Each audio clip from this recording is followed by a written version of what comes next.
Ravishankar sir, இதை எப்படி பார்க்குறீங்க? இன்றைக்கி நாடாளுமன்றத்தில் நடந்த இந்த முட்டல் மோதல் முரண்கள் எப்படி பார்க்குறீங்க? இல்லை, நீங்கள் சொன்ன மாதிரி தான். அதாவது உலகமே இந்தியாவை வியந்து பார்க்குறது இப்படி ஒரு ஜனநாயகமா, இந்த அளவுக்கு இந்த ஜனநாயகம் பார்லிமெண்ட் ஆகட்டும், அசம்பிளி ஆகட்டும், ஸ்டேட் இதில் எந்த அளவுக்கு இவங்க ஜனநாயக முறைப்படி நடத்தி கொண்டு போகிறார்கள். கருத்து வேறுபாடெல்லாம் இருக்கலாம், அந்த கருத்து வேறுபாடு இருந்தாலும் மற்ற சில நாடுகளெல்லாம் பார்த்துருக்கோம், பார்லிமெண்ட்டுக்குள்ளேயே அடித்து உதைச்சி அந்த அளவுக்கு இந்தியாவில் என்றைக்கும் நடந்தது இல்லை. ஆனால் இன்றைக்கு கூட பார்லிமெண்ட்டுக்கு வெளியில், பார்லிமெண்ட் உள்ளே இல்லை, அது வரைக்கும் ரொம்ப ஒரு சந்தோஷமாக தான் இருக்குது. பார்லிமெண்ட்டுக்கு வெளியில் இது நடந்துருது. இதில் என்ன ஆயிடுத்து, அதாவது ஒரு ஹோம் மினிஸ்டர் அமித்ஷா அவர்கள் இந்த மாதிரி பேசிவிட்டார் அம்பேத்கரை பற்றி அப்படின்னு சொல்கிறாங்க. ஆனால் அவரை பொறுத்த வரைக்கும் அவர் சொல்கிறது, நீங்கள் எல்லா வீடியோவும் போட்டு பாருங்கள், நாடாளுமன்றத்தில் இருக்கிற அத்தனை இதையும் போட்டு பாருங்கள், என்ன பேசியிருக்கோன்னு பாருங்கள். நான் அந்த மாதிரி எதுவும் அம்பேத்கருக்கு பற்றி குறைவாக எதுவும் பேசவில்லை. சிலது நம்ம சொல்லுவோம் தெரியுமா, நிறைய பேர் மினிஸ்டர்ஸ் அவங்க பேசுவாங்க, பேசிட்டு மினிஸ்டர்ஸ்னு இல்லை, அதிகாரிகள் ஆர் எம்எல்ஏஸ் யாராக இருந்தாலுமே நான் அந்த அர்த்தத்தில் பேசவில்லை, இவங்க பேசுகிறது அப்படியே தான் இருக்கும், ஆனால் அந்த அர்த்தத்தில் பேசவில்லை, அவுட் ஆஃப் தி கான்டெக்ட் இதை எடுத்துட்டாங்க அப்படிம்பாங்க. இப்போ இவர் அமித்ஷா பேசினதுக்காக நாடாளுமன்றம் மட்டும் இல்லை, ஈவன் தமிழ்நாட்டிலே இன்றைக்கி பார்த்தீங்கன்னா திமுக கழகம் அவங்க என்ன பண்ணுறாங்க, ஒரு 75 இடத்துல ஒரு கண்டனம் இது நடத்தியிருக்காங்க.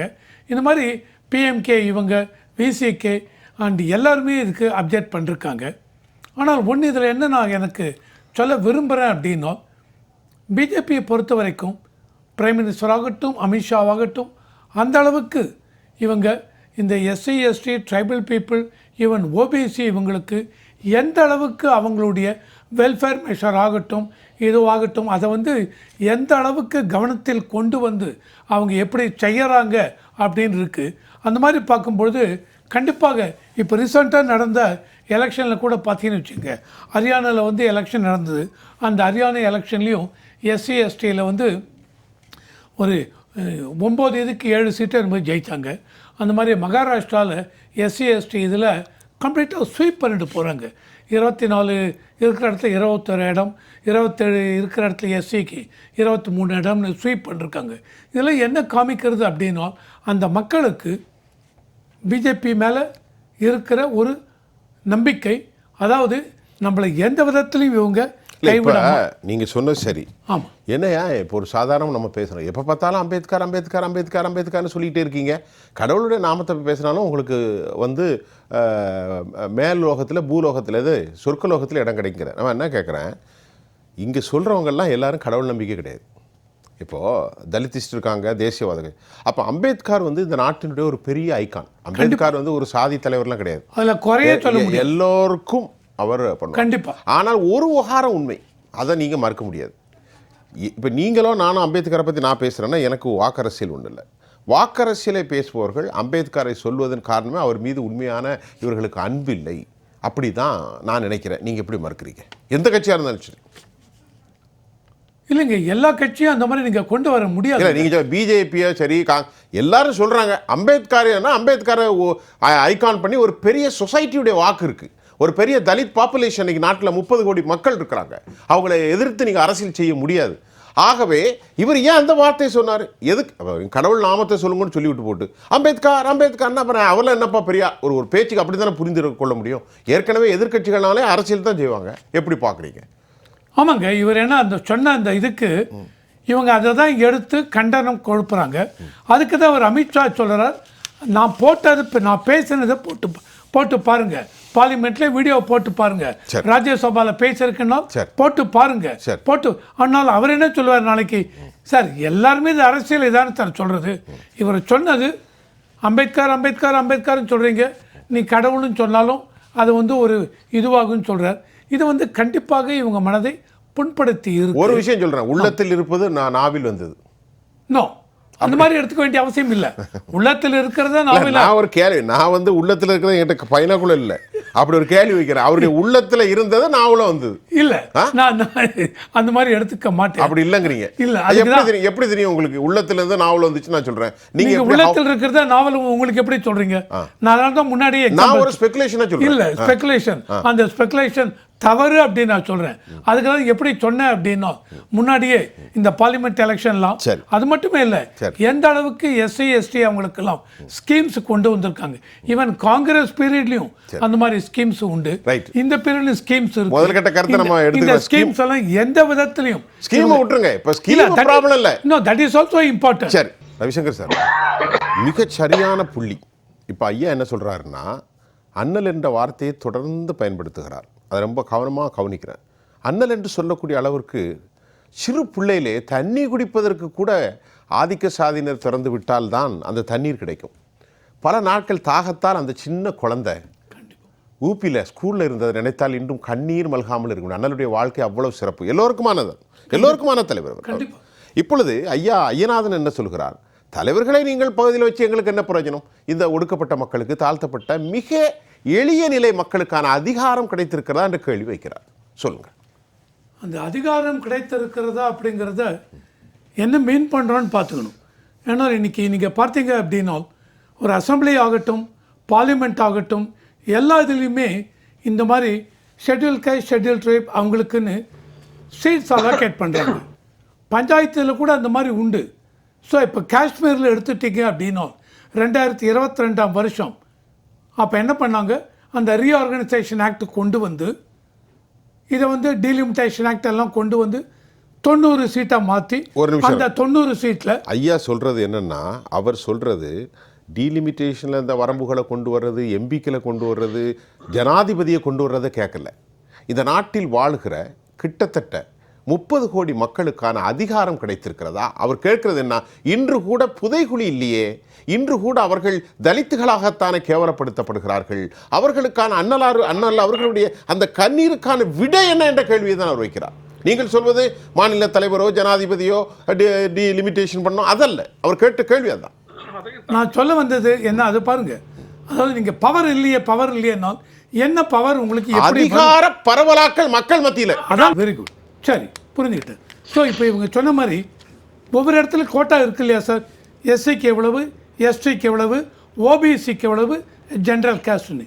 இப்போ இவர் சொன்ன மாதிரி ராகுல் காந்தி சொன்னார், இந்த பர்டிகுலர் இதில் 90 இதுக்கு மேலே ஓப்பன் இவங்க ஜென்ரல் கேட்டகரி தான் இருக்காங்க. எஸ்சி எஸ்டி பிசி அவங்களாம் இல்லை, ஓபிசி. அப்போ அந்த எஸ்சி எஸ்டி கேட்டகரி அந்த கோட்டாவில் இவங்க இருக்காங்களா, இல்லை அந்த இது காலியாக இருக்கா, அது முக்கியம். இல்லை இவங்க இருக்காங்க அப்படின்னா கண்டிப்பாக அந்த இம்ப்ளிமெண்டேஷன் இதில் ப்ராப்ளம் இருக்குது. அதான் எஸ்சிக்குன்னு ஒரு 10 சீட்டு கொடுக்குறோம் இந்த பர்டிகுலர் எக்ஸிக்யூட்டிவ் பொசிஷனில். எஸ்டிக்கு உதாரணத்துக்கு சொல்கிறேன், எஸ்டிக்கு இவ்வளோ இருக்குது, ஓபிசிக்கு இவ்வளோ. ஆனால் இனி தேதிக்கு இல்லை, 100 சீட் இருக்குது, 100 சீட்டில் 90 பேரும் ஓப்பன் ஜென்ரல் கேட்டகரி தான் இருக்காங்க அப்படின்னா அப்போ என்ன ப்ராப்ளம்? அங்கே இம்ப்ளிமெண்டேஷன் ப்ராப்ளம் வருது. Very good. யார் who will take a response? Yes, exactly your point. இன்னைக்கு கவர்னன்ஸ் இருக்கவங்க பண்ணுவாங்க. இன்னைக்கு இந்த டேட்டாவை கொடுக்குறீங்க. could you please give me a data 2004 and 2014 எடுங்க, ஆர்டிஐ ஆக்டுக்கு எடுத்து கொடுங்க. let us have a separate discussion on the அன்னைக்கு எப்படி இருந்தது, எவ்வளவு இருந்தது, எவ்வளோ பேர் ஜென்ரல் கேட்டகரி, எவ்வளோ எஸ்சி எஸ்டி ஓபிசி எல்லாம் ஃபீல் பண்ணீங்க, அதை இன்னைக்கு பார்க்கலாம். ஸோ போகிற போக்கில் அப்படின்னு நம்ம சொல்லக்கூடாது.